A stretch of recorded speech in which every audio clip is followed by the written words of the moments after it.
Cześć! W tym filmie pokażę Ci, jak przełączyć wyjście audio na zewnętrzny monitor.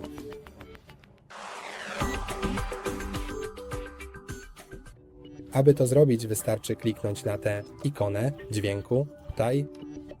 Kliknij na nią, a następnie wybierz swój zewnętrzny monitor. Kliknij na nią, a gdy zmieni kolor na niebieski, to znaczy, że Twoje wyjście zostało ustawione na ten monitor.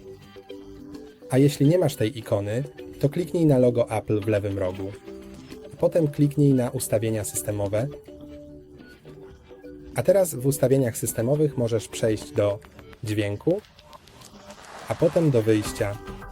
A w sekcji wyjścia możesz wybrać Twój monitor, jeśli jest tutaj dostępny. Po prostu kliknij na nią, a gdy będzie podświetlona, to znaczy, że Twój monitor będzie odtwarzał dźwięk. To wszystko na dzisiaj. Zapomnij polubić i subskrybować. Do zobaczenia razem.